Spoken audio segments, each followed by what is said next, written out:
فرمائے کہ حضرت حبیب اجمی ایک بزرگ تھے، ان کے پاس ایک شخص اکثر آتا تھا، بڑا مالدار تھا، ایک ہی بیٹی تھی، وہ بھی ٹانگوں سے معذور تھی. تو آپ اکثر اس کو کہتے کہ تو توبہ کر، اللہ کی بارگاہ میں رجوع کر. ایک وقت ایسا آتا ہے کہ پھر انسان کا جب کوئی اپنا نہیں رہتا پھر اسے مصلی یاد آتا ہے، لیکن اگر مصلی کی عادت بچپن سے پڑ جائے نا تو پھر ذرا آسان ہوتا ہے اللہ سے دل لگانا. وہ اکثر آپ اس کو کہتے کہ ٹھیک ہو جائے، ایک ہی تو بیٹی ہے، وہ بھی بیچاری معذور ہے، تو کہاں دولت لے جائے. آج کرتا ہوں، ہم تاریخیں دیتے رہتے ہیں نا اللہ تعالیٰ کو معاذ اللہ کہ رمضان سے میں نے نیک ہو جانا ہے، عمرہ کر کے آؤں گا تو پھر میں پکا نمازی ہوں. خدا کے بندو، کس نے تجھے بتایا کہ رمضان تک تو زندہ رہے گا؟ کس نے خبر کی کہ عمرہ کرنے تک تو بچے گا؟ حضرت حبیب اجمی اس کو کہتے تو کہتا بڑی جلدی ٹھیک ہو جاؤں گا. ایک دن سویرے سویرے توبہ کرنے آ گیا. آپ نے فرمایا کیا ہوا؟ تو کہنے لگا حضرت جی کل ایک 15 سال کا نوجوان ملا ہے اور مجھے توبہ کرا گیا. مزہ ہی اس عمر میں اللہ اللہ کرنے کا. نبی کریم سے محبت بھی کرنی ہو تو یہی عمر ہے. عشق لگا سی کھیڈاں کھیڈ دی نوں تے پھر مینوں کھیڈاں بھول بھول گئیاں. کجل پایا سی میں یار دے ویکھنے نوں پھر او دی یاد وچ روندیاں ہی ڈل گئیاں. حیدر شاہ اس گلی کدے نہ رولدی پر ہن تے رول گئیاں. جن لوگوں نے ابو جال کو قتل کیا تھا ان کی عمر میں 15 سال. ہم تو بڑے نہیں نہ ہوتے ساری زندگی، نہ ہمیں کو بڑا ہونے دیتا ہے، ہم بڑے ہی نہیں ہوتے. یہی تو عمر ہے کچھ کر گزرنے. 15 سال کا نوجوان توبہ کرا گیا. تو حضرت حبیب اجمی کہنے لگے وہ کیسے؟ کہنے لگا حضرت جی میں کل منڈی گیا تھا، مجھے کچھ سامان خریدنا تھا، تو بغداد کے بازار سے میں نے مچھلی خرید لی 10 کلو، باقی بھی سامان تب خود لے جا نہیں سکتا تھا. تو مزدور آپ کو پتہ ہے بیچارے آج بھی سڑکوں پہ بیٹھے ہیں. مزدور بیٹھے تھے تو ان میں ایک نوجوان 14-15 سال کا، چہرے پہ بڑی روشنی. میں نے اس کو کہا بیٹے مزدوری کرو گے؟ کہنے لگا حضور مزدوری بھی کرتا ہوں، پڑھائی بھی کرتا ہوں، اور جو اللہ کو منظور ہو اس کی عبادت بھی کرتا ہوں. میں نے اسے کہا کہ یہ میرا سامان ہے فلاں جگہ پہنچانا، کیا لوگے؟ کہنے لگا 3 دینار مزدوری. سودا طے ہو گیا، اس نے سامان اٹھا لیا. کہتے ہیں رستے میں ظہر کا وقت ہو گیا. کہنے لگا چچا اگر اجازت ہو تو نماز پڑھ دوں. 15 سال کا جوان. کہتے میں رکھ کے نا وہاں سامان تو پھٹے پہ بیٹھ گیا اور نماز پڑھنے چلا گیا. باقی لوگ دیر سے آئے، وہ بچہ جلدی آ گیا. میں نے کہا بیٹے آپ جلدی آ گئے؟ کہنے لگے نفل چھوڑ دیے، اب یہی نہ سمجھ لیں کہ کام چور ہے، میں بعد میں پڑھ لوں گا. کہتے ہیں وہ دوپہر کا وقت، رمضان بھی نہیں تھا. میں اس بچے کو نوجوان گھر لے گیا اور میں نے اپنی بیوی سے کہا کہ بڑا نیک ہے، نمازی ہے. اور راستے میں یہ بھی ہوا ہے کہ میں نے اسے ایک دفعہ کہا ہے کہ یہ مجھے تھوڑی دیر کے لیے دے دو، گرمی بڑی ہے، تمہیں پسینہ آ رہا ہے، میں اٹھا لیتا ہوں. کہنے لگا نہیں چچا میں رزق حلال کھاتا ہوں، اگر آپ اٹھائیں گے تو میں 3 دینار مزدوری پوری نہیں لوں گا، پھر پیسے کم کروں گا. میں نے طے کیا ہے کہ اٹھاؤں گا. تو کہتے ہیں میں نے اپنی بیوی کو بتایا تو بڑی متاثر ہوئی. کہنے لگی دوپہر کا کھانا پک گیا، اسے کو روٹی کھا لے. رمضان بھی نہیں تھا. کہتے میں باہر نکلا، اس کو 3 دینار تھمائے. تو میں نے کہا بیٹے ایک بات میری مانو گے؟ کہنے لگا بتائیے. میں نے کہا کھانا پکائے کھا لو. کہنے لگا میں معافی چاہتا ہوں، میں نے روزہ رکھا ہوا ہے. حضور نے حکم دیا، حکم نبی کریم نے حکم دیا، بخاری مسلم کی حدیث ہے. فرمایا نوجوانوں اگر تمہارے پاس طاقت ہے تو نکاح کر لو ورنہ روزے رکھو. حکم دیا، یا نکاح اور یا روزے، یہ سرکار کا حکم ہے. بھائی نفلی روزہ نفس کی قوتوں کو کچلتا ہے، انسان میں نورانیت اور روحانیت لاتا ہے. کہتے وہ کہنے لگا میں نے روزہ رکھا ہے. میں اور متاثر ہو گیا. میں نے کہا اب کیا کرو گے؟ کہیں اور جانا ہے؟ کہنے لگا نہیں، میں جس دن 3 دینار کما لیتا ہوں پھر میں مزید لالچ نہیں کرتا. باقی وقت یا قرآن مجید پڑھتا رہتا ہوں یا نبی پاک پہ درود شریف پڑھتا رہتا ہوں. آپ بتائیں. تو میں نے کہا کہ افطار میرے ساتھ کر لو. کہتے ہیں میں اسے مسجد چھوڑ آیا اور خود میں لوٹ آیا. افطار کے بعد میں اسے لایا، کھانا کھلایا، عشاء پڑھی. اس کا گھر دور تھا، میں نے ڈرائنگ روم کھول دیا، بیٹھک کھول دی، وہیں وہ سو گیا. میری 20 سال کی معذور بچی کبھی چل نہیں سکتی تھی، کوئی طبیب کوئی حکیم میں نے چھوڑا نہیں تھا اس کو دکھایا نہ ہو. ایک ہی بیٹی، وہ بھی معذور پیدائشی. اس کے کمرے میں گئے، میاں بیوی اسے کھانا کھلا اور بتایا بیٹے ایک نوجوان ہے، بڑا نیک ہے، ہمارے گھر میں آج بڑا پرہیزگار. پتہ ہے حضور نے کیا فرمایا؟ نبی کریم فرماتے ہیں جب نوجوان اٹھ کے تہجد پڑھتا ہے نا نوجوان، تو اللہ فرشتوں کے سامنے اس نوجوان پر فخر فرماتا ہے. اللہ فخر کرتا ہے کہ عمر دیکھو اور دیکھو یہ میری بارگاہ، اللہ فخر کرتا ہے، اللہ یعنی خدا خود میر مجلس بود، اللہ فخر کرتا ہے۔ اب سوچیں، تو ہم نے اپنی بیٹی کو بتایا کہ نوجوان اور بڑا نیک ہے، تو کہتے ہیں وہ کھانا کھلا کے ہم واپس آ گئے، آدھی رات کا وقت ہوا تو دروازے پہ دستک ہوئی، بچی اپنے کمرے میں سو رہی تھی، ہم اپنے کمرے میں، وہ بیٹھک میں، گھبرا کے اٹھے کہ اس وقت کون ہے دروازے پہ؟ تو بیٹی کہنے لگی ابا دروازہ تو کھولنا۔ کہتے ہیں دروازہ کھولا تو 20 سال ہو گئے تھے بیٹی کو، کبھی اس نے چل کے نہیں دکھایا تھا، کبھی دوڑ کے ادھر جاتی، کبھی ادھر آتی، کہتی الحمدللہ اللہ نے میری ٹانگیں ٹھیک کر دی۔ ہم دونوں رونے لگے، اے اللہ تو کتنا کریم ہے، کیسے ہوا بیٹے سارا کچھ؟ بیٹی کہنے لگی ابا آپ نے کہا تھا نا کہ نیک نوجوان آیا ہے، تو میرے دل میں خیال آیا اللہ اگر واقعی نیک ہے تو اس کے صدقے مجھے شفا ہی دے دے۔ یا ایھا الذین آمنوا اتقوا اللہ وابتغوا الیہ الوسیلہ، تو کہنے لگی ابھی میری دعا بھی پوری نہیں ہوئی تو رب کریم نے فضل کیا ہے اور مجھے شفا عطا کر دی۔ کہتے ہم دوڑ کے اس کے کمرے میں گئے اور جب ہم نے ہاتھ رکھا تو دروازہ پہلے سے کھلا تھا، ایک خط چھوڑ گیا تھا، آج کل کے پیر کی کرامت ہوتی تو فیس بک پہ دے دیتا، باقیوں کو بھی ذرا پتہ چلے۔ کہتے ہیں وہ خط چھوڑ گیا اپنے بستر پہ کہ اگر تم لوگوں کو مجھ سے محبت ہو گئی ہے تو میرے پیچھے نہ دوڑنا، اس رب کی بارگاہ میں جھکنا جس رب نے میرے اوپر بھی فضل فرمایا ہے اور آپ پر بھی کرم فرمایا۔ میرے نوجوان دوستو، یہ جو بچپنا ہمیں لوگ کہتے ہیں نا ابھی بچے ہو، ابھی جب آپ بالغ ہو گئے تو نماز فرض ہو گئی، سچ بولنا ضروری ہو گیا، رزق حلال کھانا ضروری ہو گیا۔ حضرت ابو ذر غفاری رضی اللہ تعالیٰ عنہ فرماتے ہیں میں اپنے ماتحتوں کے حق میں بڑا سخت تھا، سخت کی میری طبیعت، میرے غلاموں کی جرت ہی نہیں تھی کہ وہ میرے سامنے گفتگو کر سکیں اور ٹھہر بھی سکیں۔ فرماتے ہیں جس دن میں کلمہ پڑھنے گیا، جس دن میں حضور کی بارگاہ میں، تو میں نے کہا حضور کوئی خاص نصیحت؟ تو نبی پاک نے فرمایا میری نصیحت تیرے لیے یہ ہے کہ جیسا تو نے کھانا ہے ویسا ہی غلام کو کھلانا ہے، جیسا تو نے پہننا ہے ویسا ہی غلام کو پہنانا ہے۔ حضرت ابو ذر کہتے ہیں جو میرے اندر کمی تھی وہی میرے نبی نے نصیحت کر دی، جو میرے اندر کوتاہی تھی وہی غیب جاننے والے رسول نے بتلا دی۔ فرماتے میں گھر گیا، جب میں جاتا تھا تو ملازموں کا سانس خشک ہو جاتا تھا، وہ کانپنے ہانپنے لگتے تھے کہ جانے اب یہ کیا کرے گا۔ حضرت ابو ذر غفاری فرماتے میں گیا، ایک شخص سے میں نے کہا کھانا پکاؤ، کھانا پکایا، دسترخوان پہ لگایا اور اپنے سارے ملازموں کو کہا آؤ یار میرے ساتھ بیٹھ کے روٹی کھاؤ، آؤ سارے میرے ساتھ بیٹھ کے کھانا کھاؤ۔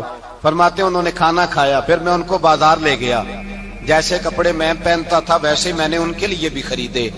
فرماتے ہیں میرے غلام کہنے لگے آقا خیر تو ہے نا، خیریت تو ہے نا، کیا ہوا؟ مزاج مبارک تو ٹھیک ہے، کیا ہو گیا؟ اور یہ جو ہم فضا کو اتنا خوبصورت دیکھ رہے ہیں اور یہ جو ہم اتنی پیاری ریم جھیم برستی دیکھ رہے ہیں یہ جاری رہے گی یا ایک دن کی ہے؟ تو حضرت ابو ذر غفاری رو پڑے، کہنے لگے اب تمہیں ابو ذر غفاری بدلا ہوا ملے گا، اس لیے کہ اب میں وہ نہیں رہا، اب میں رسول اللہ کا کلمہ پڑھ کے غلام مصطفیٰ بن گیا ہوں، اب میں بدل گیا ہوں، میری طبیعت بدل گئی۔ غلاموں کے حق میں حضرت مولا علی شیر خدا غلام کو لے کر کے گئے دکان پر، حضرت مولا علی غلام کو لے کر گئے کپڑے کی دکان پر، 2 جوڑے خریدے، ایک کم قیمت کا ایک زیادہ قیمت کا، ایک کم قیمت کا ایک زیادہ قیمت کا، 2 جوڑے خریدے۔ جب واپس لوٹے تو غلام سے کہنے لگے تو اپنا لے لے۔ غلام کو پتا تھا کہ اس زمانے میں ہوتا کیا تھا، اس نے کم قیمت کا جوڑا اٹھایا، حضرت علی فرمانے لگے عجیب آدمی ہے، یہ تو تیرا نہیں یہ تو میرا ہے۔ اس نے کہا حضور کس طرح سے؟ آپ فرمانے لگے تیرے لیے قیمتی جوڑا اس لیے خریدا ہے کہ تو جوان ہے، اور میں نے اپنے لیے اس لیے چھوٹا خریدا ہے کہ میں تو اب بوڑھا ہو گیا ہوں، مجھے تو حاجت نہیں۔ کہنے لگا حضور بوڑھے اور جوان کا مطلب نہیں، آپ علی ہیں، من کنت مولا فہذا علی علی مولا، علی مولا، آپ چونکہ مولا علی ہیں اور آپ امیر المومنین ہیں، لہذا آپ نے تخت پر بیٹھنا ہے، آپ نے سلطنت کو چلانا ہے، آپ پہنیے۔ حضرت علی فرمانے لگے تو میرا غلام بنا ہے نا، تو نے ابھی میرے نبی کا دیدار نہیں نہ کیا، تو بعد میں آیا ہے نا، اگر تو اس دور میں ہوتا تو جان جاتا کہ یہ عمل میرا ہے، پر اس کے پیچھے جو نصیحت کے پھول ہیں وہ مصطفیٰ کے عطا فرمائے ہوئے ہیں۔ تو بھائی یاد رکھیں، نبی کریم سید عالم صلی اللہ تعالی علیہ وآلہ وسلم نے تعین فرمایا مزدور کے حقوق کا، تعین کیا۔ حضرت حکیم بن حزام کہتے ہیں میں حضور کی بارگاہ میں بیٹھا تھا تو نبی پاک صلی اللہ علیہ وسلم سے میں نے کہا یا رسول اللہ آپ کو کون سا آدمی پسند ہے، کون سا محنت کرنے والا پسند ہے؟ تو حضور نے فرمایا جس کے دونوں ہاتھ کام کریں، دونوں پیر چلیں اور اس کی پیشانی پر پسینہ آئے، وہ بندہ مجھے بڑا اچھا لگتا ہے۔ جس کی پسینہ آئے۔ آج لوگ مزدوری نہیں کرتے، دائیں بائیں دیکھتے ہیں، لوگ اپنے اندر وہ توانائی، وہ غیرت، وہ خودداری پیدا نہیں کرتے۔ بھائی گردن کو جھکا دیتا ہے خیرات کا پتھر، جہاں میں مانگنے والوں کے سر کبھی اونچے نہیں ہوتے۔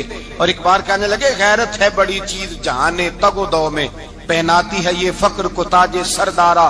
اپنے اندر یہ توانائی پیدا کرنی چاہیے، یہ کوشش کرنی چاہیے۔ میرے نبی کریم صلی اللہ علیہ وسلم نے فرمایا تمہارے بعض گناہ ایسے ہیں جو صرف تم مزدوری کرنے جاؤ گے تو اللہ تمہاری مزدوری کی وجہ سے ہی تمہارے گناہ معاف فرما دے گا۔ اللہ تمہاری محنت اور کوشش کے سبب سے تمہاری ان غلطیوں سے درگزر فرمائے گا۔ حبیب کریم سید عالم صلی اللہ علیہ وسلم نے فرمایا مزدور جب قیامت کے دن آئے گا، بھئی عالم تو آیا، صوفی تو آیا، درویش تو آیا، صحابہ تو آئے، ان کا آنا تو شفاعت کے لیے شمار کیا گیا۔ میرے مصطفیٰ نے فرمایا جب مزدور آئے گا، مزدور کی سب سے بڑی غلطی یہ ہے کہ مزدور اپنے آپ کو نیچ سمجھتا ہے۔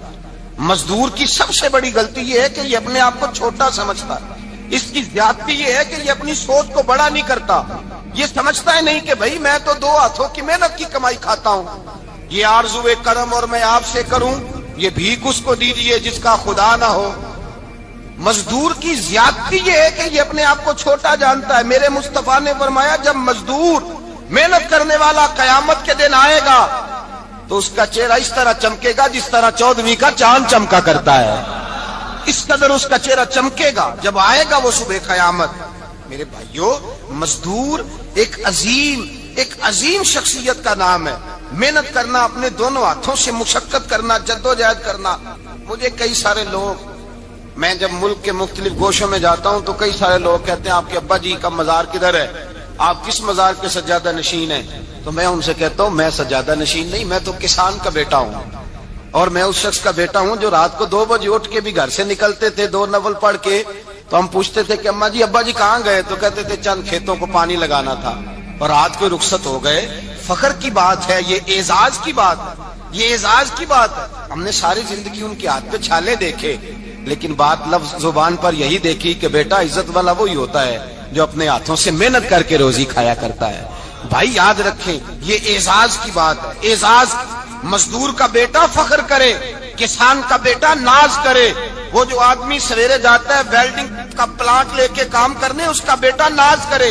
وہ جس کا باپ بھاوڑا چلاتا ہے، چھینی چلاتا ہے، تھوڑا چلاتا ہے، وہ ناز کرے۔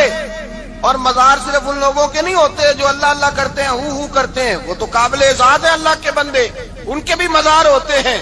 مزار وہ بھی ہوتا ہے جس کو میرے مصطفیٰ نے فرمایا القاسم حبیب اللہ، جو محنت کرتا تھا، ہاتھوں سے جدوجہد کرتا تھا، وہ بھی تو اللہ کا دوست ہے نا، اس کا بھی تو مزار ہے نا، اس کی بھی تو قبر پر انوار ہے جو اللہ کا محبوب ہو کے گیا۔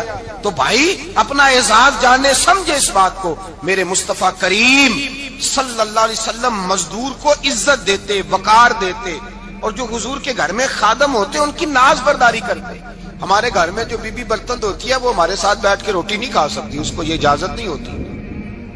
ہمارا جو مزدور ہوتا ہے نا، ایک صاحب کہنے لگے یہ بچہ میرے پاس کام کرتا ہے، اس کے ابا جی بھی کرتے تھے، تو میں نے کہا اس کا مطلب یہ ہے کہ تم نے آگے نہیں بڑھنے دیا، تم نے کہا مزدور ہی رہنا ساری زندگی، یہی رہنا میرے پاس، آگے نہ بڑھنا۔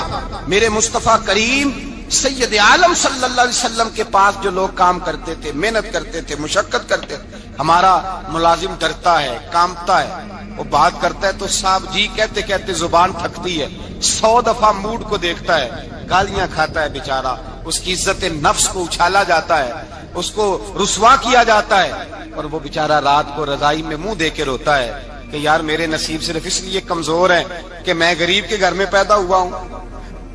ہم احساس نہیں کرتے، اور مزدور کو کبھی موقع مل جائے جان چھوٹنے کا تو بھاگ جاتا ہے۔ ہمارا کردار اور اخلاق ایسا نہیں ہوتا۔ حضرت زید بن حارثہ رسول اللہ کے غلام تھے، نبی پاک کے گھر میں جھاڑو دیتے تھے، برتن مانجتے تھے۔ یہ بچپن میں اپنے قبیلے سے گم ہو گئے تھے، کسی نے اغوا کر کے لا کر کے بیچ دیا تھا، گم ہو گئے تھے، حضور کی بارگاہ عالی مرتبت میں لائے گئے۔ حضرت زید بن حارثہ سارا دن کام کاج کرتے، کوئی آدمی آیا ان کے علاقے کا مکہ مکرمہ، ان کو پہچان کر واپس گیا ان کے قبیلے میں اور جا کے بتلایا کہ تمہارا بیٹا تو محمد ابن عبداللہ صلی اللہ علیہ وسلم کے پاس، اس وقت حضور نے بھی اعلان نبوت نہیں فرمایا تھا، ان کے والد حارثہ چچا لینے آئے اور نبی پاک کے پاس آئے تو 2 تھیلیاں اشرفیوں کی بھر کے لائے، کہنے لگے حضور یہ پیسے لے لیں، 2 تھیلیوں میں پیسے ڈالیں، دینار ہے درہم ہے، حضور لے لیں، ہمارا بیٹا دے دیں۔ نبی پاک صلی اللہ علیہ وسلم نے فرمایا تمہیں غلطی لگ گئی ہے، پیسے پیچھے ہٹاؤ، میں زید کو بلاتا ہوں، میں زید کو، ادھر دیکھیے گا، میں زید کو، میں اسے بلاتا ہوں، اگر وہ جانا چاہے تمہارے ساتھ تو مجھے اعتراض نہیں لے جانا۔ چچا اور باپ کہنے لگے آپ عجیب بات کرتے ہیں، وہ غلامی چھوڑ کے نہیں جائے گا، آپ عجیب بات کرتے ہیں، وہ مزدوری چھوڑ کے بادشاہی اختیار نہیں کرے گا، ہم کھاتے پیتے لوگ ہیں، اس کی ماں ترس گئی ہے، اس کو ملنے کو بہنیں روتی ہیں، وہ جائے گا نہیں۔ میرے حبیب نے فرمایا تم نے ابھی یہ ذائقہ چکھا نہیں، تمہیں اس کا پتہ نہیں، تو میں بلاتا ہوں، اگر جانا چاہے تو پیسوں کی ضرورت نہیں، لے جانا۔ حضرت زید کو پیغام دیا، آئے، حضور نے فرمایا وہ تمہارے والد کھڑے ہیں، وہ چچا ہیں، لینے آئے ہیں۔ جناب زید گئے، باپ کے گلے سے لگے، بچھڑے ہوئے باپ بیٹا ایک دوسرے کو مل کے کھل کے روئے، کہا بیٹا تیری ماں کی آنکھیں پتھر ہو گئی تیرا رستہ دیکھ کے، تیری بہنیں ترستی ہیں تیرے چہرے کے دیدار کو، بیٹا وہ گلیاں بھی روتی ہیں جن میں تو کھیلا کرتا تھا، پر اب فکر کی بات کوئی نہیں، اب کوئی پریشانی نہیں، میں پیسے لایا ہوں تجھے لے جاؤں گا۔ نبی پاک صلی اللہ علیہ وسلم نے دیکھا نا جب باپ بیٹے کی گفتگو ہو گئی، آنسو بہ گئے، بوجھ ہلکے ہو گئے، تو میرے کریم نے فرمایا زید اگر تم چچا کے ساتھ والد کے ساتھ جانا چاہو تو میری طرف سے اجازت ہے، تم جا سکتے ہو۔ یہ لفظ کہے تو جناب زید دوڑ کے حضور کے قدموں میں آ کے بیٹھ گئے، حضور کے قدموں میں بیٹھ گئے، اور گویا فاضل بریلوی علیہ رحمہ نقشہ بیان کرتے ہیں، کہنے لگے تیرے قدموں میں رہوں غیر کی ٹھوکر پہ نہ ڈال، میں جھڑکیاں کھاؤں کہاں چھوڑ کے صدقہ تیرا، اور تیرے قدموں میں جو ہے غیر کا منہ کیا دیکھے، کون نظروں پہ چڑھے دیکھ کے تلوا تیرا۔ کہنے لگے حضور میں نے نہیں جانا، میں یہیں رہوں گا۔ چچا اور باپ نے دیکھا تو کہنے لگے بیٹا تو غلامی چھوڑ کے نہیں جائے گا، تو ملازمت چھوڑ کے بادشاہی میں نہیں جائے گا۔ تو آپ کے والد کو آپ فرمانے لگے ابا جی ذرا 2 گھڑیاں یہاں رہ کے تو دیکھیں، یہاں 2 گھڑیاں رہ کے تو دیکھیں۔ فرمایا یہاں ملازموں کا وہ اعزاز ہے جو شہزادوں کا ہوا کرتا ہے، یہاں خادموں کی وہ عزت ہے، اور پتہ پھر ان کو مقام کیا ملا، یہ واحد شعبیاں جن کا نام اللہ نے قرآن پاک میں بیان فرمایا ہے، نام اللہ نے قرآن مجید میں بیان فرمایا۔ حضور کا اپنے غلاموں کے ساتھ جو تعلق تھا، اپنے ملازموں کے ساتھ جو رشتہ تھا، بڑا آدمی آتا ہے نا، بڑا آدمی تو لوگوں کی سانس سوکھ جاتے ہیں، اٹھ کے ملتے ہیں، بڑا کچھ کرتے ہیں، مزدور آتا ہے تو لوگ اوئے کہہ کے پکارتے ہیں، ان کو خبر ہی نہیں کہ اس شخص کا اعزاز کتنا ہے۔ حضرت انس بن مالک رضی اللہ تعالیٰ عنہ فرماتے ہیں میں چھوٹا سا تھا، میری اماں مجھے حضور کے گھر چھوڑ گئی، میں نے 10 سال نوکری کی نبی پاک کی۔ کتنے سال بولیے؟ 12ویں دن لوگ کہتے ہیں بس بھائی ختم ہو گیا، اب فرینکنس ہو گئی ہے، اب جو مرضی تیرے ساتھ کریں گے۔ 10 سال نوکری کی میں نے، لیکن جناب انس فرماتے ہیں نبی پاک نے کبھی مجھے اف تک بھی نہیں کہا تھا، اف تک بھی نہیں کہا تھا، اف تک بھی۔ حضور نے بھیجا جاؤ فلاں آدمی کو بلا کر کے لاؤ۔ حضرت انس بن مالک رضی اللہ تعالیٰ عنہ فرماتے ہیں میں بلانے گیا، بچہ تھا چھوٹا سا، رستے میں بچے کھیل رہے تھے تو میں ان کے ساتھ کھیلنے لگا، محو ہو گیا، مجھے پتہ ہی نہ چلا وقت کا۔ حضور نے جب مجھے بھیجا تو فرمایا جلدی جانا اور جلدی آنا، اب مجھے خبر ہی نہیں، بڑی دیر ہو گئی۔ حضور وہاں انتظار کر کر کے خود تشریف لائے، کہتے جب نبی پاک آئے تو میں بچوں کے ساتھ کھیل رہا تھا، حضور نے جب مجھے کھیلتے ہوئے دیکھا، میری اچانک نظر پڑی تو میرے ہوش اڑ گئے۔ حضور نے تو کہا تھا جلدی آنا، اور میں یہاں کھیلنے لگا، یہاں اتنا الجھا کہ مجھے خیال نہیں رہا کس کام آیا ہوں۔ حضرت انس فرماتے ہیں میں ڈرنے لگا، جیسے جیسے حضور قریب آتے میری ٹانگیں کانپتی۔ فرماتے ہیں جب نبی پاک قریب آئے تو قربان جاؤں معصوم آمنہ کے، فرماتے ہیں حضور نے میری گردن پہ تھپکی دی اور حضور نے ہنس کے فرمایا او بھائی لگتا ہے تو کھیل میں گم ہوا ہے تو تجھے یاد ہی نہیں رہا میں نے کس کام بھیجا تھا، تجھے یاد ہی نہیں رہا۔ کہ یا رسول اللہ صلی اللہ علیہ وسلم میں بھول گیا تھا، میں ابھی جاتا ہوں۔ کیا انداز ہے، کیا شفقت ہے، کیا رنگ ہے۔ حضور میں ابھی گیا اور ابھی آیا۔ نبی پاک نے فرمایا نہیں یار تو کھیل میں خود ہی چلا جاتا ہے، تو کھیل یہاں میں خود جاتا۔ یہ اعزاز، یہ فضیلت، یہ درجہ کس نے ذروں کو اٹھایا اور صحرا کر دیا، یہ کس نے قطروں کو ملایا اور دریا کر دیا، یہ کس کی حکمت نے یتیموں کو کیا در یتیم اور غلاموں کو دنیا بھر کا مولا کر دیا۔ یہ کس نے اتنا۔ میرے بھائی مزدور کو حضور نے اعزاز دیا۔ نبی پاک اپنے ہاتھ سے کام کرنے والے کے ساتھ اس میں سلوک کرتے، محبت کرتے، پیار کرتے۔ ایک بوڑھی اماں تھی جو مسجد میں جھاڑو دینے کی مزدوری کرتی تھی۔ کیا کام کرتی تھی؟ دعا کریں اللہ ہم سب کو مسجد کی صفائی کی توفیق عطا فرمائے۔ بوڑھی اماں تھی، مسجد کی صفائی کرتی تھی، نوکری کرتی تھی، بیمار ہو گئی۔ بخاری شریف میں موجود ہے اللہ کے محبوب صلی اللہ علیہ وسلم روز تیمارداری کرنے جاتے۔ ایک وقت ایسا آیا کہ دن میں 2 مرتبہ حضور تیمارداری کرنے جاتے۔ ایک شام نبی پاک نے فرمایا اس کا انتقال ہو جائے تو مجھے اطلاع کرنا۔ صحابہ کہتے ہیں رات کے وقت ان کا انتقال ہوا، ٹھنڈ کا موسم تھا، ہم نے حضور کو تکلیف دینا مناسب نہ سمجھا، ہم نے دفن کر دیا۔ سویرے اللہ کے حبیب نے پوچھا تم نے مجھے اطلاع کیوں نہیں دی؟ حضور سردی بڑی تھی۔ کون جاتا ہے مزدوروں کے جنازوں میں؟ کون جاتا ہے مزدوروں کے جنازے میں؟ یہاں تو اب جنازے بھی سیاسی ہو گئے ہیں، اب تو کوئی بہت بڑا امیر آدمی فوت ہو جائے تو وہاں رش ہوتا ہے، وہاں رش ہوتا ہے، غریبوں کا تو جنازہ بھی کوئی نہیں پڑتا۔ حضرت جناب سیدنا ابو ہریرہ رضی اللہ تعالیٰ عنہ فرماتے ہیں حضور نے فرمایا مجھے اطلاع کیوں نہیں دی؟ تمہیں اس کے اعزاز کا نہیں پتا؟ وہ مزدور تھی، مسجد میں جھاڑو دیتی تھی، تم نے خبر ہی نہیں دی؟ حضور وصال ہو گیا، فرمایا چلو مجھے بتاؤ قبر کہاں ہے؟ حضور سارا کچھ جانتے ہیں لیکن یہ ساری تمہید اس لیے بیان کی کہ ایک مزدور کی شان واضح ہو جائے۔ فرمایا بتاؤ قبر کہاں ہے؟ صحابہ کہتے ہیں ہم قبر پہ لے گئے تو میرے نبی نے فرمایا صفے بناؤ میں دوبارہ جنازہ پڑھاؤں۔ اب بڑی خوبصورت بات آئی، ساری خوبصورت تھی، بڑی پیاری بات آئی۔ دنیا میں سب سے حسین چہرہ اللہ نے اپنے رسول کو عطا فرمایا ہے۔ نبی پاک کا چہرہ بھی حسین ہے، مکھ چند بدر شاہ شانی ہے، متھے چمک دی لاٹ نورانی ہے، کالی زلف تے اکھ مستانی ہے، مخمور اکھی ہے مد بھری۔ پیارا چہرہ ہے حضور کا، جتنا چہرہ پیارا تھا اتنے ہی حضور کے اخلاق بھی بڑے پیارے تھے۔ لیکن میرے نبی پاک علیہ السلام جب آئینہ دیکھتے، کیا دیکھتے؟ حضور جب آئینہ دیکھتے، ہمارے نوجوان بھی سارا دن آئینے کے آگے کھڑے رہتے، کبھی بال اس طرح کے بناتے ہیں کبھی اس طرح۔ تو میرا کئی دفعہ دل کرتا ہے کہ میں ان سے کہوں کہ تو آئینے کو کہہ رہا ہے جھوٹ بول، پر وہ کیسے بولے؟ تو کہہ رہا ہے آئینے کو کہ تو کہہ سب سے پیارا تو ہی لگ رہا ہے، پر وہ کیسے بولے؟ اس نے تو سچ بتانا ہے۔ ان کو آئینہ جو دکھایا تو برا مان گئے۔ تو میرے عزیز یاد رکھیے گا نبی پاک صلی اللہ علیہ وسلم بھی آئینہ دیکھتے۔ آئینہ دیکھنا حضور کی سنت ہے۔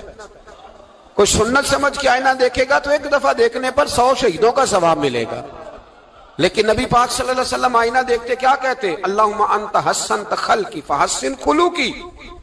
یا اللہ، یہ دیکھیں حضور نے ہمیں سکھایا ہے، یا اللہ جس طرح تو نے میری صورت اچھی بنائی ہے میری سیرت بھی اچھی بنا دے۔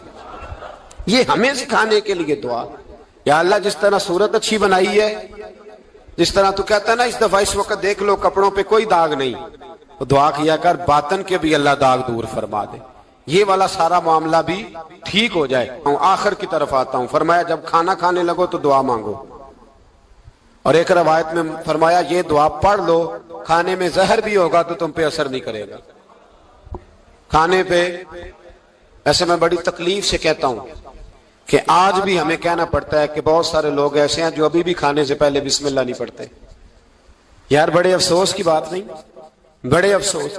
حضور نے دعا سکھائی، میں یہ دعا پڑھو گے تو زہر بھی ہوگا تو اثر نہیں کرے گا۔ بسم اللہ الذی لا یضر مع اسمہ شیء فی الارض ولا فی السماء یا حی یا قیوم، جس کی برکت سے زمین و آسمان میں کوئی چیز بھی نقصان نہیں دیتی، اور اے اللہ اے ہمیشہ زندہ رہنے والے اور قائم رہنے والے۔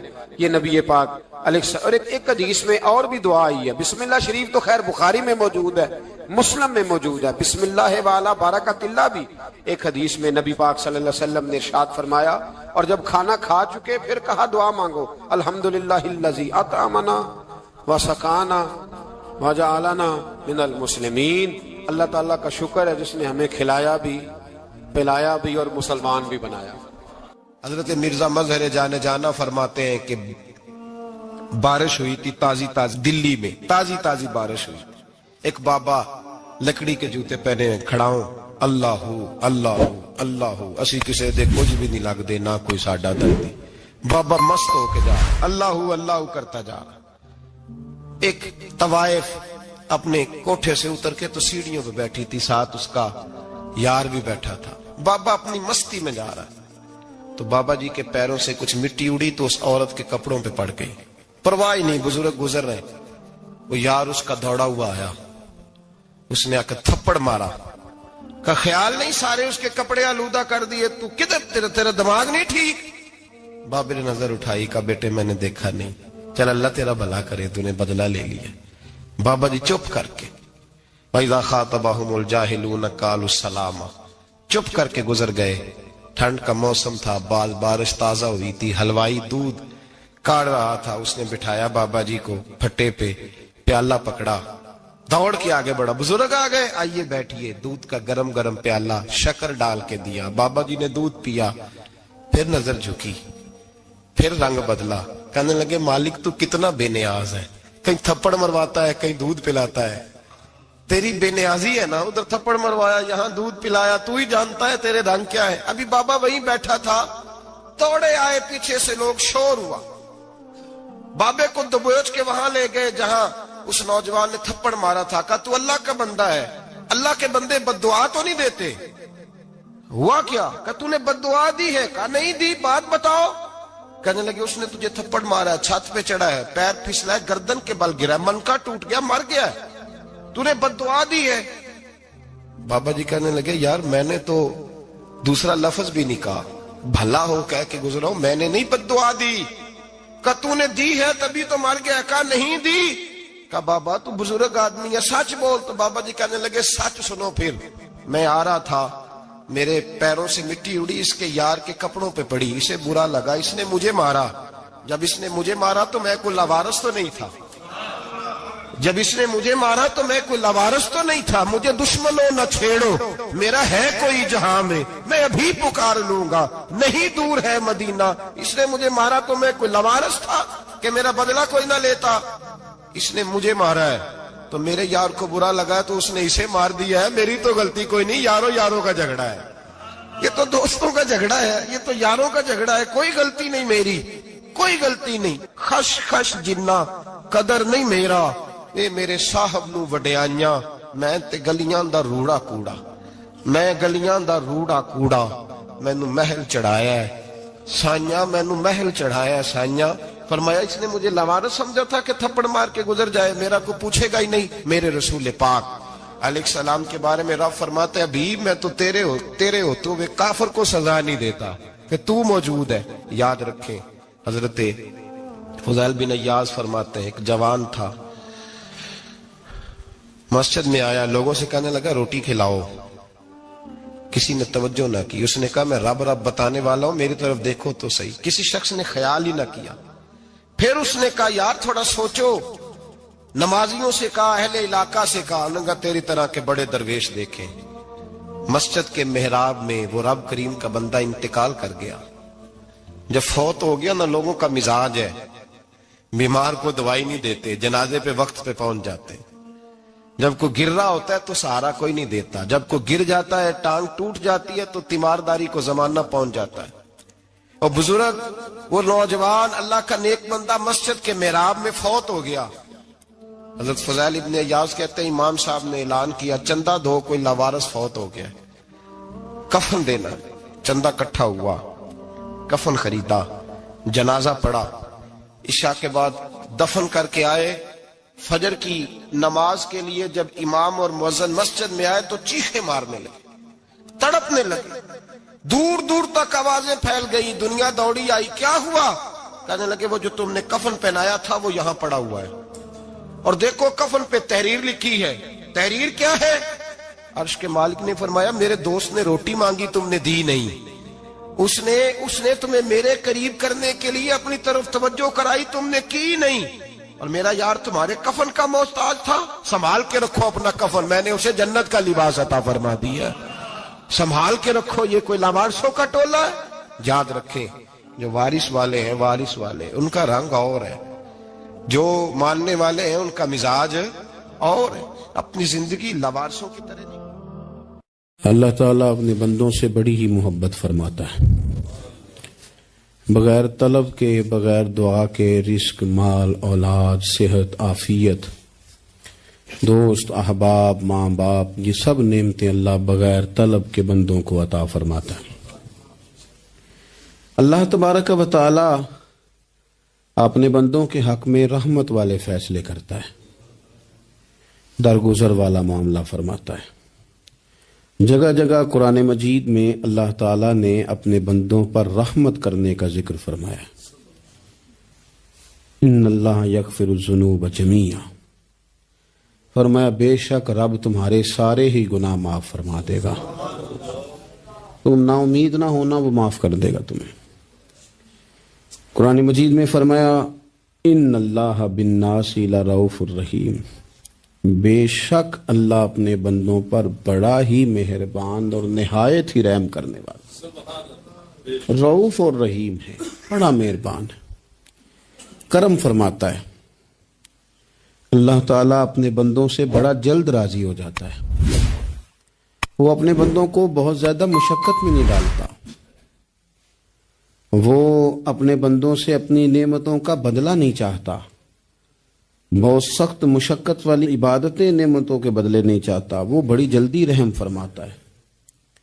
ماں پیار کرتی ہے اپنے بچے سے، لیکن وہ ناراض بھی ہو جاتی ہے بعض چیزوں پہ، بعض معاملات اس کا دل بھی دکھاتے ہیں، بعض جگہ وہ رو کے یہ بھی کہتی ہے کہ تو نے میری محبت کا کوئی نتیجہ نہیں مجھے دیا، میری ساری کمائی تو نے ضائع کر دی۔ والد بہت ساری جگہوں پہ ناراض ہوتا ہے، شکوہ کرتا ہے، کہتا ہے میری بیماریوں کی، پریشانیوں کی، بڑھاپے کی، کمزوریاں کا سبب بیٹے تو ہی بن گیا، یہ ساری تکلیفیں تو ٹھیک ہو جائیں تو میری شاید عمر بھی بڑھ جائے، صحت بھی ٹھیک ہو جائے، میں زیادہ دیر جوان رہ سکوں۔ ناراض ہوتے ہیں ماں باپ، اسی طرح ماں باپ راضی بھی ہو جاتے ہیں، وہ بڑی جلدی راضی ہو جاتے ہیں۔ میں اکثر کہتا ہوں کہ والد کو راضی کرنے میں 5-7 منٹ لگ جاتے ہیں، اماں تو 1.5-2 منٹ میں راضی ہو جاتی ہے، ابا جی کو 5-7 منٹ لگتے ہیں، کئی دفعہ کہنا پڑتا ہے، کوئی دلائل دینے پڑتے ہیں، لیکن والدہ کے لیے تو کچھ بھی نہیں، آپ نیرا جا کے پیروں میں بیٹھ ہی جائیں، کچھ بھی نہ کریں، آپ پورا روئیں، نہ رونے والا منہ ہی بن جائے تو اماں تو نرم ہی نرم ہے، جس وقت جو مرضی آپ کرا لیں ہو گیا۔ اللہ تبارک و تعالی بلا مثال و بلا تشبیہ سمجھانے کے لیے عرض کرتا ہوں، اللہ بھی بعض معاملات میں اپنے بندوں سے ناراض ہو جاتا ہے، وہ کہتا ہے میں تکبر کرنے والوں کو پسند نہیں کرتا، وہ کہتا ہے فسادی پسند نہیں ہیں، وہ فرماتا ہے کہ راہوں میں کجی کرنے والے پسند نہیں ہیں، وہ فرماتا ہے کہ بدعہدیاں کرو گے تو میں صبح قیامت تم سے سوالات کروں گا۔ اللہ تبارک و تعالیٰ بہت ساری چیزوں کو ناپسند کرتا ہے، ناراض ہو جاتا ہے، بلکہ نبی پاک صلی اللہ تعالی علیہ وسلم نے فرمایا تم بات کرتے کرتے کوئی ایسا جملہ بول دیتے ہو کہ رب اتنا ناراض ہوتا ہے کہ تمہیں پتہ بھی نہیں ہوتا، تمہارے لیے جہنم کا فیصلہ کر دیتا ہے۔ اس لیے پہلے تولو پھر بولو، خود اپنے لفظوں کی تو تم پہرے داری کرو نا کہ میں کیا کہہ رہا ہوں، کوئی ایسا جملہ، کوئی ایسی بات وارثہ مان کری نہ وارثاندہ، کوئی ایسی بات نہ تمہاری زبان سے نکلے۔ اور حضور یہ بھی فرماتے ہیں کہ اس کا دوسرا پہلو بھی ہے، بعض اوقات تم بات کرتے ایسا جملہ کہتے ہو وہ اتنا راضی ہوتا ہے کہ تمہارے لیے جنت کا فیصلہ فرما دیتا ہے۔ مسلمان کو اب یہ حکم ہے، اس ساری گفتگو کا نتیجہ یہ ہے کہ وہ اپنے جذبات پر، خیالات پر، نگاہوں پر، زبان پر، کانوں پر تھوڑی توجہ دے، بے لگام نہ بنے، بے ترتیب نہ بنے، جو طبیعت میں آئے کر نہ گزرے، تھوڑا سا نہ سوچے سمجھے اور تھوڑا سنبھل کے چلے، کبھی ان کاموں کی طرف نہ جائے جن سے رب ناراض ہو جاتا ہے، ان کاموں کی طرف بڑھے جن سے اللہ راضی ہوتا ہے۔ میرے نبی پاک صلی اللہ تعالی علیہ وآلہ وسلم نے ارشاد فرمایا، بعض احادیث میں لفظ یہ ہیں کہ اللہ اپنے بندوں کو دیکھ کے مسکراتا ہے، جو اس کی شان کے لائق ہے.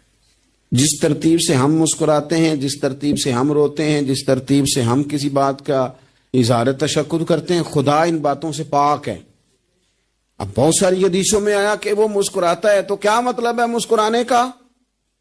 تو علماء تفسیر نے لکھا ہے مسکرانے کا مطلب یہ ہے کہ وہ بڑا ہی راضی ہوتا ہے اپنے بندے سے، بڑا راضی ہوتا ہے، یہ مطلب ہے. ایک تو مسکرانے کا مطلب یہ کہ وہ بڑا راضی ہو گیا، بڑا راضی ہو گیا، وہ مسکرا دیا اپنے بندے پہ.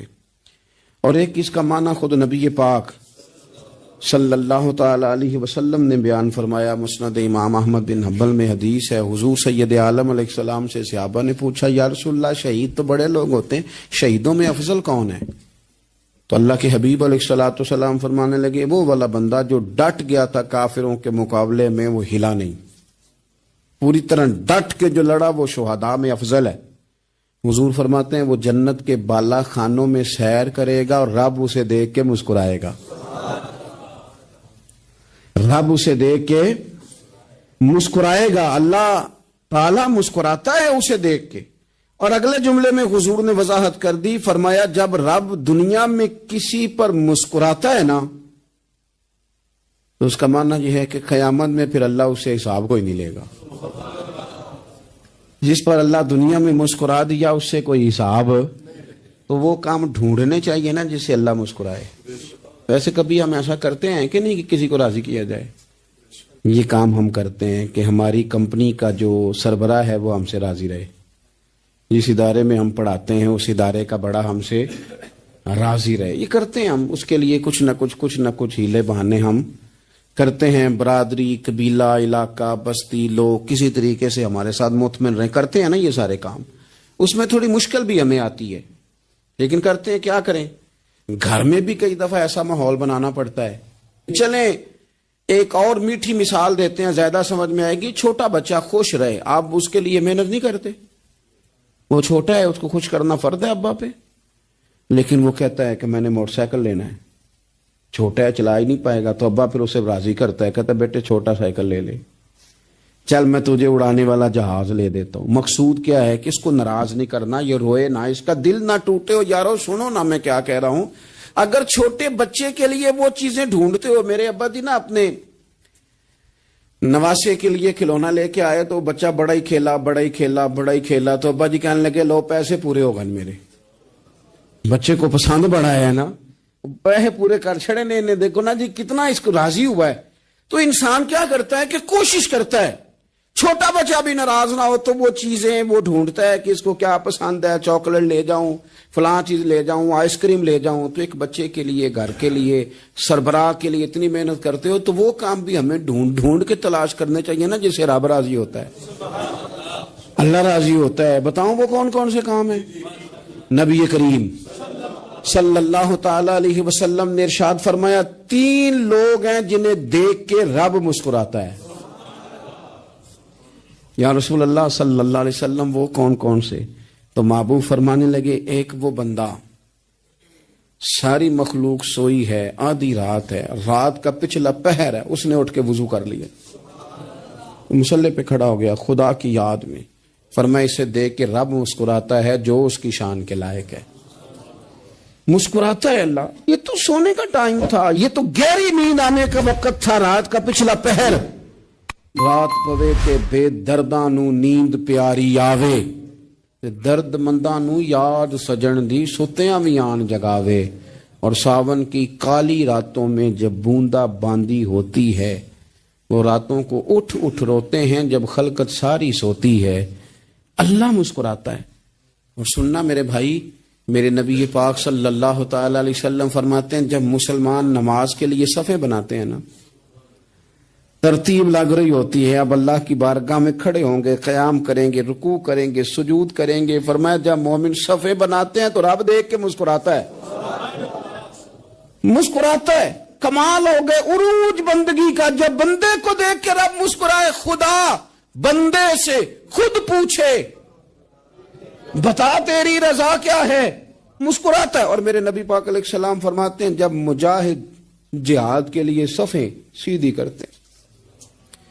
آج تو یہ رب کے نام پہ مرنے ہی آ گئے.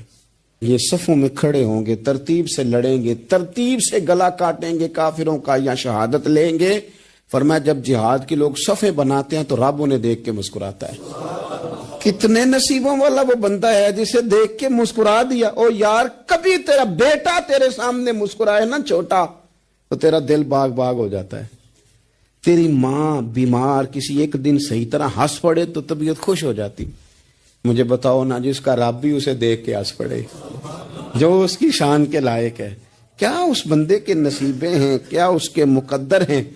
آپ اس مقام پر اپنے آپ کو لائیں۔ اب دیکھیں نا، یہ حدیث آپ نے سن لی، اب ہم نے نا اس طرح صفیں نہیں بنانے جس طرح ساری دنیا، اب ذرا صفیں بھی شوق سے بنائیں گے۔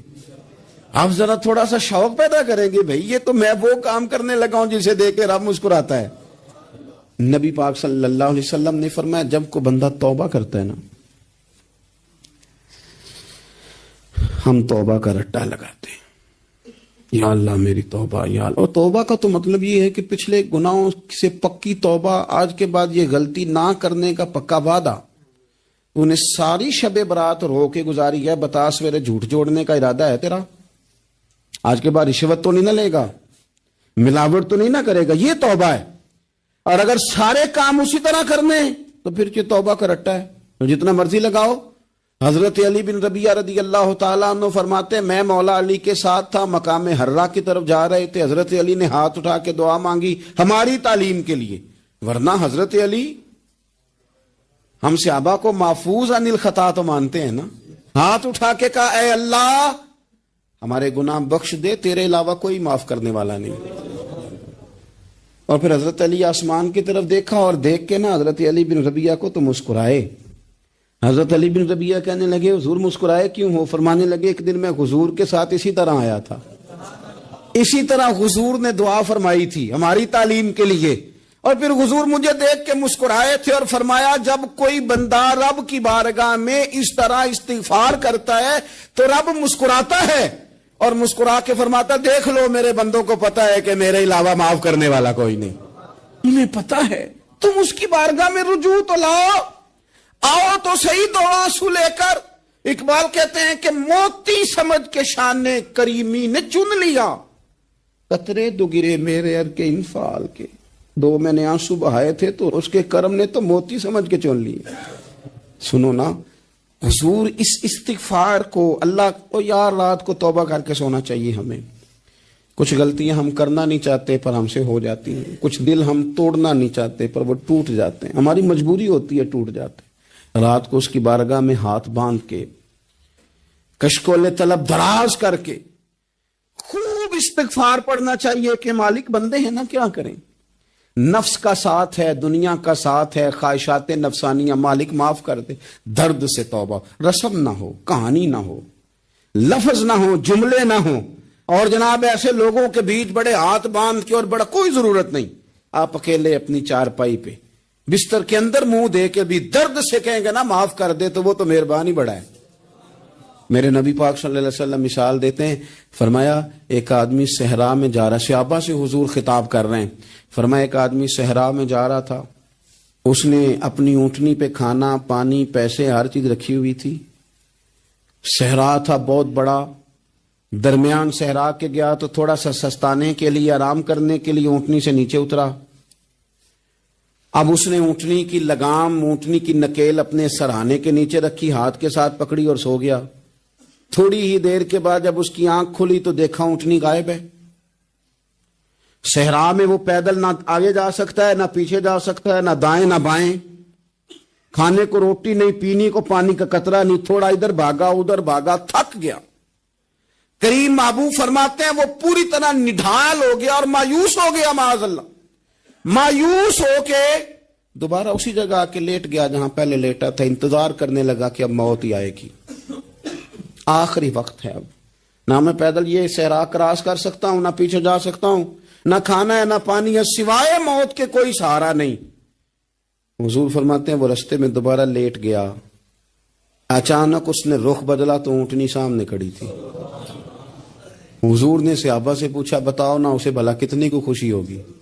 یا رسول اللہ جسے نئی زندگی مل گئی ہے، آپ دیکھیں نا سارے ڈاکٹروں نے کہہ دیا کہ اس کے تو گردے میدا جگر ہر چیز ختم ہے, گھر لے جاؤ خدمت کرو, ہر طرف پریشانی ہے. وہ بندہ بھی سمجھ گیا ہے کہ آخری وقت آ گیا, کل جاؤں پرسوں جاؤں, تیاری ہو گئی, سب لوگ آ گئے, باہر والے بھی آ گئے, یہ ماحول ایک عجیب رنگ اختیار کر گیا. اچانک ایک ڈاکٹر نے آ کے کہا نہیں غلطی لگ گئی تھی.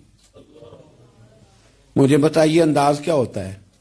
بغیر دوائی کے بندہ اٹھ کے کھڑا نہیں ہو جاتا. او میں تو بچ گیا ہوں.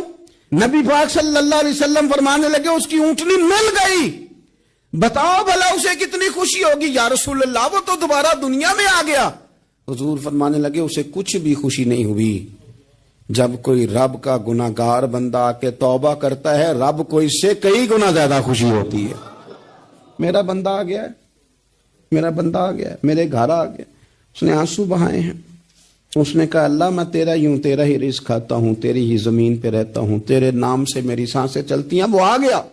فرمایا اس اونٹنی والے سے زیادہ رب کو خوشی ہوتی ہے جب گناہگار آ کے توبہ کرتے. گناہگاروں کے آنسو اس کی بارگاہ میں بڑے مقبول ہیں, لیکن ہم رسم ادا کرتے ہیں, توبہ نہیں کرتے. ہم اپنے آپ کے ساتھ دھوکہ کرتے ہیں, جھوٹ بولتے ہیں. ہم بندہ کوئی ناراض ہو جائے تو ہمیں کو نہیں نیند آتی, اس کے گھر چلے جاتے ہیں. ہم اپنے سارے رشتوں کو, تعلقات کو مینٹین کر کے رکھنے کے عادی ہیں. ہمیں پتہ ہے کہ وہاں میں نہیں جا سکا تو بیٹا بھیجتا ہوں, فلاں شادی پہ میں نہیں جا سکا تو بھتیجا بھیجتا ہوں, بھائی بھیجتا ہوں. ہر تعلق کا ہم نے خیال رکھا کوئی روٹھ نہ جائے. لیکن کمال ہے نا, یہ نہیں سوچا کہ اگر رب روٹھ گیا تو, جب وہ روٹھ جائے نا تو سارے رشتے بھی بندے کے پاس موجود ہوں تو کوئی کارآمد نہیں ہوتا. پھر کروڑوں روپیہ جیب میں ہوں تو ڈاکٹروں کی دوائیاں اثر نہیں کرتی. وہ روٹھ جائے تو پھر انسان اس طرح سے پھسلتا ہے کہ بڑے بڑے اس کے پاس دروازے ہوتے ہیں پر کسی جگہ اس کا ہاتھ نہیں لگتا. خدا را خیال کریں, دنیا روٹتی ہے تو روٹھ جائے, رب رسول ناراض نہ ہونے پائے, اس کا خیال کریں. حضور فرماتے ہیں وہ مسکراتا ہے, اسے خوشی ہوتی ہے جب کوئی اس کا بندہ اس کی طرف رجوع کرتا ہے. میرے عزیزو, رسول پاک صلی اللہ تعالی علیہ وسلم نے ان لوگوں کے تذکرے کیے جنہیں دیکھ کے رب مسکراتا ہے. ہم نا گناہگاروں پر بھی فتویٰ دینے میں جلدی کرتے ہیں اور نیکی پر بشارت دینے میں بھی جلدی کرتے ہیں.